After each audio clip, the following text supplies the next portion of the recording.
tell you anything about.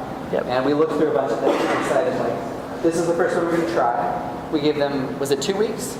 2 weeks. 2 weeks to execute this plan, and part of the requirement was you had to submit a proposal documenting what you wanted to learn.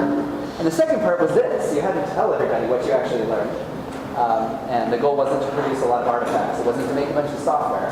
It was to learn. So hopefully, Ted has something interesting to teach us. Yeah, Right. and hopefully do a proper white paper later with more details. But, and also, I wanted to make a cardboard cutout of Caleb to put here next to me, but then I got lazy. He's on vacation. He's on vacation. Yeah. So data applications on Cloud Foundry.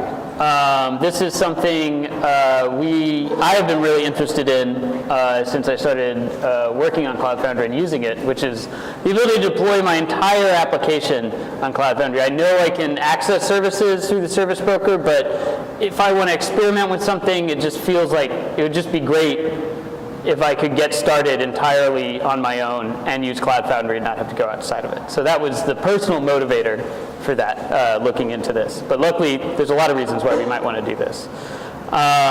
So what would it take to actually get data services running on Cloud Foundry? And to be clear, data service is something like a Redis cluster or MySQL or Cassandra or Hadoop. You know, those are the services we have in mind. Currently, you want to run something on Cloud Foundry. We have what's called a 12-factor app model, which is this amazing sort of jujitsu maneuver where we take a fundamental limitation of our platform and turn it into worldly wisdom about how you should create apps. Most importantly, there's no state. No state is allowed in these things. So this real quick overview of what the 12-factor app looks like. And we were really interested at first. We're like, gosh, well, if you want to run stateful data services on Cloud Foundry, like how much of this abstraction just gets obliterated by that desire? We initially thought it might be a lot, but it turns out it's actually very, very little. Most of the things that you can require of a 12-factor web app, you could also require of a 12-factor data app. The two things that are really, if you look at the diff here, processes and disposability are where things get a little bit different with a data service. So processes, before we said these processes are stateless. So they shouldn't care if there's n or n plus one of them running. If we reboot them or move them from machine to machine, they shouldn't care about that. But what do we say? What do we need to say to run data services? Well, we need to say instead of them being stateless, now they're actually stateful, and they need to have an important piece of state, which is an index. So when you run your group of processes, if you want 12 processes, you can expect them to show up indexed 0 through 11. So you can keep track of them like that. Up to this point, we've said don't care about your processes, like which instance you are talking to, but with the data app, you now have to care because most of the algorithms that talk to them care. They can't just do round robin. The other bit is disposability. We used to say basically fail fast, right? And we still want you to fail maybe fast, but what's more important is we have a shared concept of a restart policy. I just talked about this. Processes, they're still homogeneous, but they're indexed. So homogeneous means you can't start them each up with a different, say, command line config. You don't start instance 0 with the IP addresses of instances 1 through 5 and instance 1 with the IP address of 0 and 2 through 5, right? They all are the same as far as the platform is concerned. If they're going to talk to a volume, if they're going to persist their data in a volume, where that volume is located will be provided as runtime configuration. So just like all the other configuration, you look in your environment variable, there'll be a mount path for your persistent volume, and that's what you get to work with. Disposability, the other important thing. So when we move our cluster around, With stateless apps, we have this really easy trick for keeping your app live while we're moving it around, which is we just start another index up somewhere else before taking your currently running instance down. So if we want to turn a virtual machine off, we just start a new one up somewhere else, and if you wanted 10, well, we just run 11 for a little while, and that ensures there's no downtime. But once you start running data services, you can't do that anymore. You can't just say, oh, I'm going to start an 11th instance of your MySQL cluster, because what data shard would you attach that to, right? It doesn't really make sense, and it certainly doesn't make sense to run 2 instances attached to the same data shard. There's no operational point in that. So instead of just a vague, we'll run extra of your things, there needs to be an idea of a restart policy. So this is a concept that the operator, the developer, and the system scheduler all share around what it means to roll your app. So the most simple one, same one Bosch does by default, which is only one machine offline at a moment. So if you want to replace the machines in your SQL cluster by moving them to bigger boxes or something like that, the system has to agree with you that it's going to take one offline, spin it up somewhere else, then take another one offline, spin something up somewhere else. And that was the one part of the contract we noticed that shot through the entire system. Everyone has to agree on that, so it really needs to be part of this 12-factor model that we would, in this world, be pushing on people. And finally, like, what is the motivation for putting this new offering out, like as far as Cloud Foundry is concerned? Well, we run all these data services, and right now those data services sit behind service brokers, and you have to do a huge amount of engineering to respond to client requests. So let's say you want to spin up a new set of MySQL instances every time someone asks for a new MySQL cluster from you. It's a huge amount of work. It's a huge amount of work to spin these things up and down. Using Bosch makes it easier, but even with Bosch, it's a lot of work because you have to deal with all the little nuts and bolts yourself. So taking all of those things and moving them to a managed runtime like Diego, where we can theoretically take a lot of the nuts and bolts work off of your plate, would be a big advantage because writing services behind service brokers would be a lot easier. And also our deployments on site would get a lot easier because when we deploy something like Pivotal CF, we're not trying to stand up just the Cloud Foundry runtime, but also all of these services. And so the fewer of those there are, the more simplistic our Bosch footprint becomes. Like getting more and more scale, including scale for MySQL services and stuff, becomes just rolling out more and more cells. So in the simple happy path, this whole thing gets a lot easier. But a 12-factor data app, just like a 12-factor web app, kind of implies that maybe we don't run everything, right? Maybe there's some simplifications. You have to do some elbow grease to get your data service to work here. But maybe there's some data services that are so weird that they never run on Diego, and we say that that's okay. We've got Bosch and these other tools for the very strange things. We want to offer you something that's simple, but is easy for you to then use. So what would that simple actually look like? So this is using the CF command line, but Caleb and I were actually able to stand this up just using Lattice and a hacked version of Diego. So we didn't get it all the way up to the CF level, but you can imagine what it would look like to roll out, in this case, a Redis cluster on top of Cloud Foundry. So the first thing you would have to do is create a set of volumes. So a volume is a persistent disk that's going to be attached to a VM. So the first command, we've got cf create volume Redis data. You're mentioning you want 6 instances. You're mentioning you want 2 gigs of space. And then you also are mentioning you'd like to reserve a gig of memory to be attached to this volume. So this volume doesn't use memory, but you're telling the scheduler, hey, wherever you put these volumes, I'm going to run at least a gig of stuff there. So think about that when you schedule this. And that's important because the system can't necessarily move the volumes once it's scheduled it.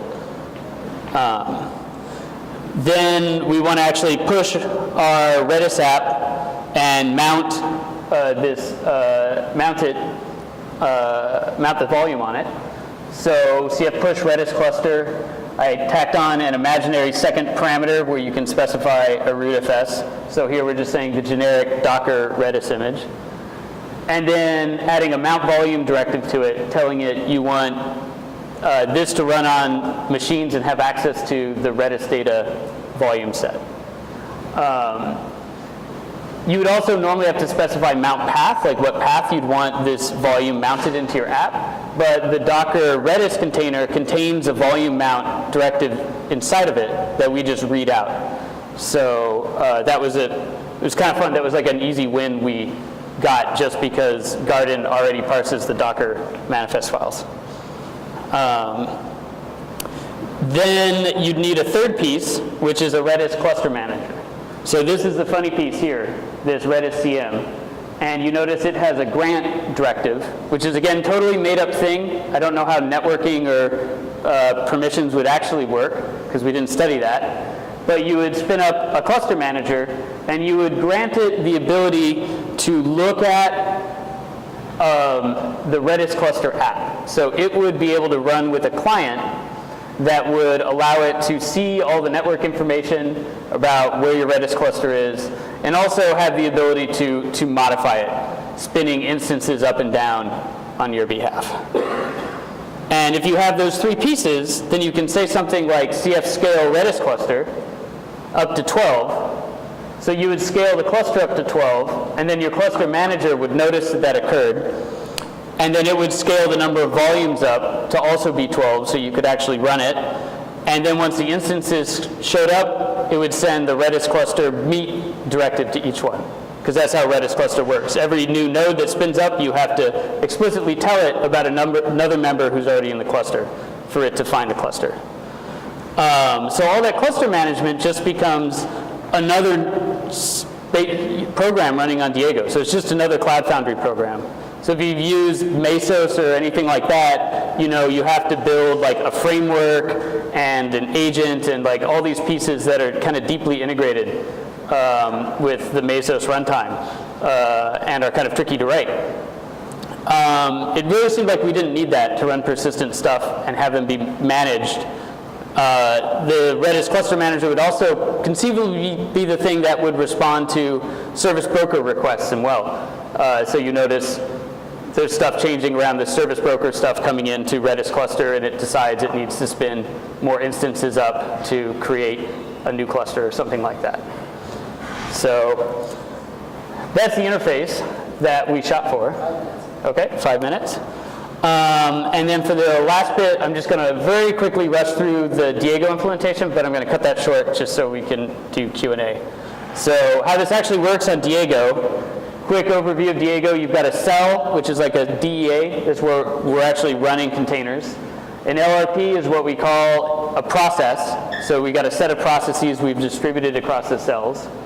The scheduler is the thing that's picking what cell a process is going to run on. And then you've got placement pools, which are scheduling constraints that the scheduler uses to pick things. The new things we added to Diego was a concept of a volume set and a volume manager. Volume set is just a first-class citizen. The same way you schedule long-running processes, you can schedule volumes to come up on your cluster. These volumes might be pre-allocated by the volume manager. Who knows how they get there? But you've just dictated that logically you want a set of 6. And you have to tell the scheduler that because it needs to know these volumes are related, and so it should schedule them in a fault-tolerant manner to each other. It shouldn't pile them all up on the same VM or something like that. In particular, it needs to place them in such a way that triggering the restart policy wouldn't violate it. So if it stacks up, say, 3 on one VM, and your restart policy says you can only bring down 1 at a time, there's no way you've created a potential problem for yourself. So the scheduler needs to understand that and avoid it. Volume set just looks like that. Don't worry about that. Mounting a volume set on a desired LRP, you just tell it which volume set you want to mount and the path you want it to mount on. And then the volume manager was just a very simple interface. It would probably get more complicated than this, but it was the part of Diego that encapsulates all the IaaS or whatever specific business about locating the volumes. So there needs to be something that's platform agnostic that just, Bosch attaches some disks to your VM and it just goes, oh, look at that, some disks. Let's go see what's in them. I'm going to go provision them for people. So this was the component we had to build to do that. In our hacked together version, we built a really stupid version that just created loopback devices and then mounted them. So it wouldn't work in the real world, but it was easy to get rolling. And then volume scheduling, really when you're scheduling your app, it really comes down to where you schedule the volumes, because your app can't run anywhere except where the volumes already are. So it's an important part of the scheduler. So, just quick overview. Actually implementing this sans networking was not a lot of work. So if we were interested in pursuing this for real, it's actually a fairly straight shot to add this stuff to Diego. The more complex stuff, I think, is the networking, and actually making a real volume manager manage real volumes would probably be a bit of elbow grease. But the Diego level stuff was actually really didn't modify the existing constructs very much. We were able to do it without incurring some kind of Bosch or IaaS dependency, which was the other thing we're concerned about. Once you start managing volumes, does that mean you have to start digging around in the lower layer, or can you stay abstract from that? And we feel with the volume manager, it's capable to not care about that and still have a workable solution. And then the final thing, I think a beta version of this would be good. A real production-ready one, you'd probably want maybe, there's a lot of elbow grease getting into real production-ready implementation of this, but we want to start understanding how to run services on Diego before we run them for real. So there's something to be said about getting a beta version of this out sooner rather than later, because once you can say run a thing with persistent disk, that, I think, starts to help figure out what you need out of networking and these other components. So it's worthwhile, I think, given that it's not a lot of work, I think it's worthwhile to move on, to unblock that rest of that stuff. That's just personal opinion. That's it. That was my talk.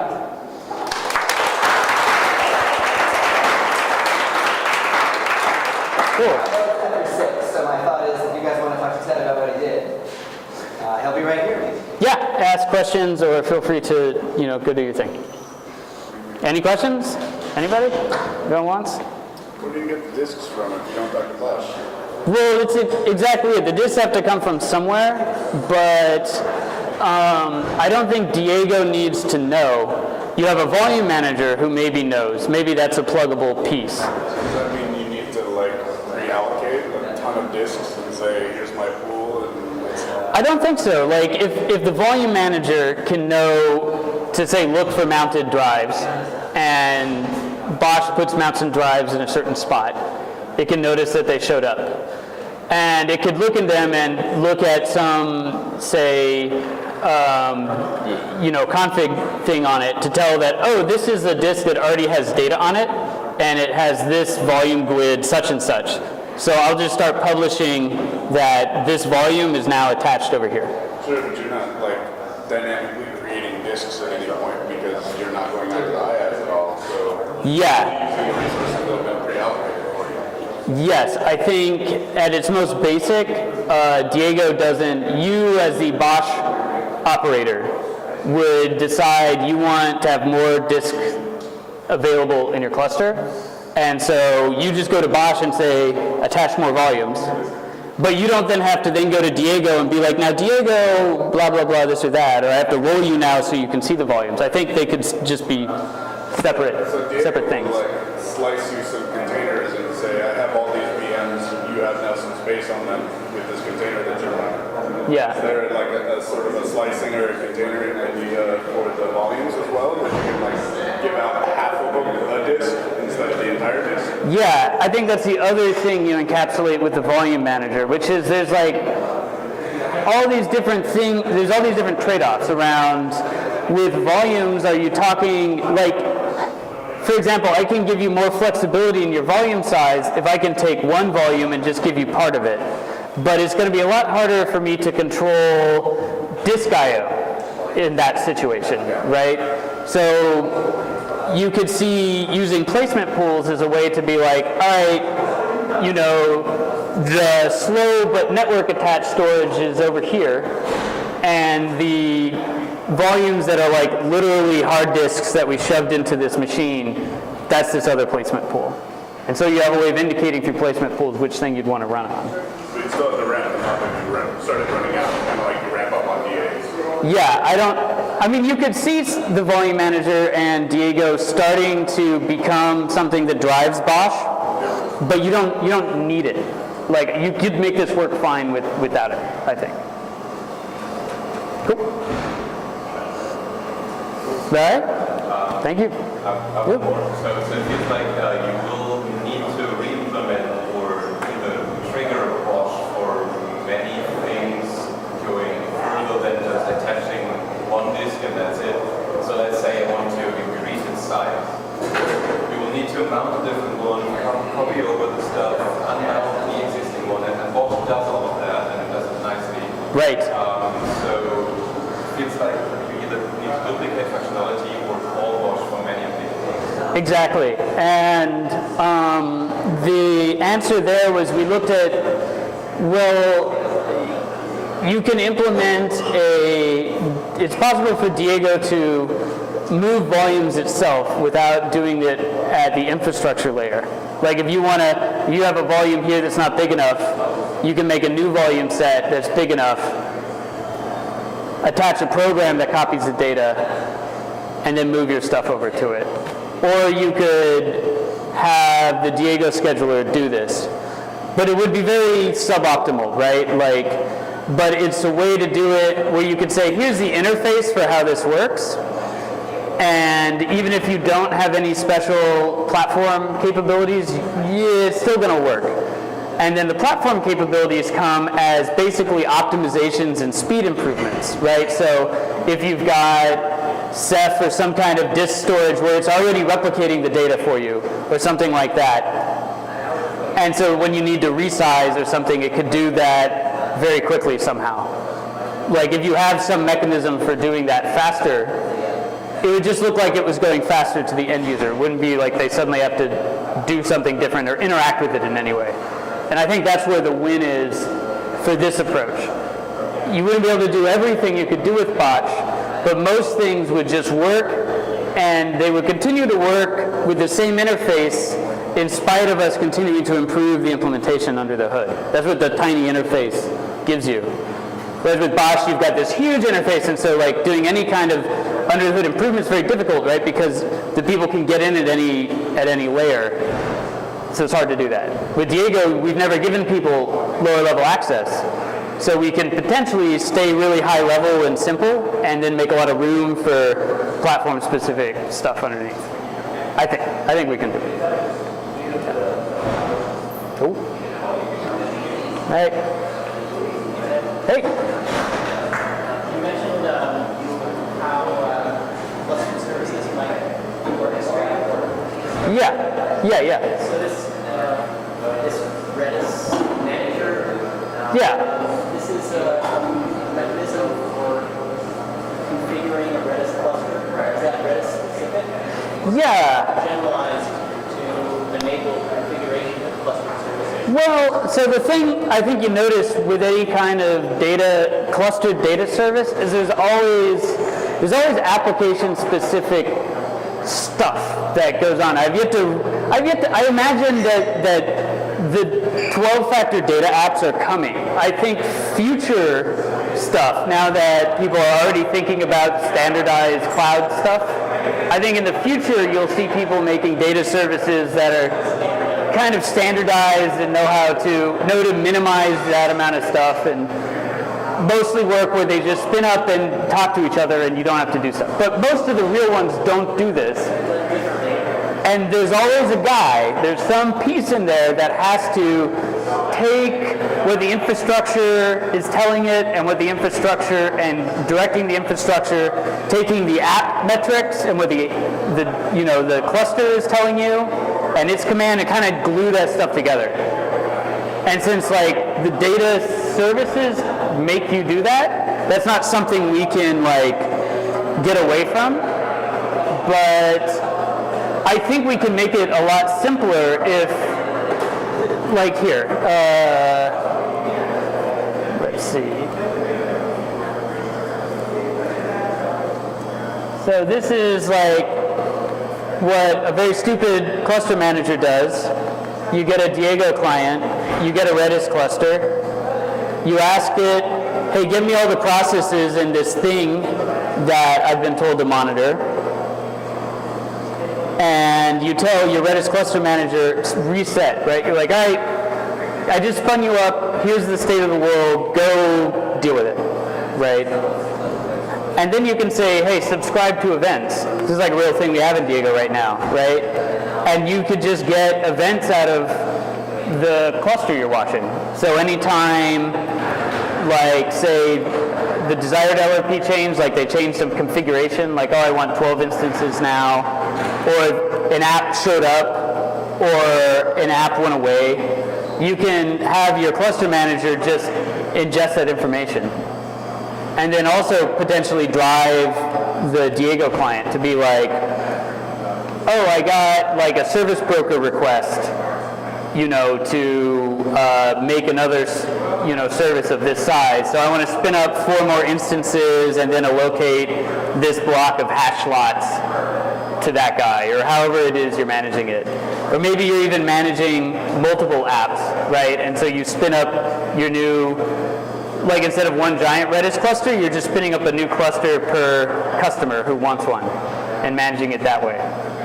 I think there's like a lot of room. I think that, and I don't know all the details, what everyone needs, but I think something like a Diego client that sat behind UAA, like OAuth. So you'd get a token, from your user, and it would have, UAA telling you, you'd have some way of knowing what it was actually allowed to see in the cluster.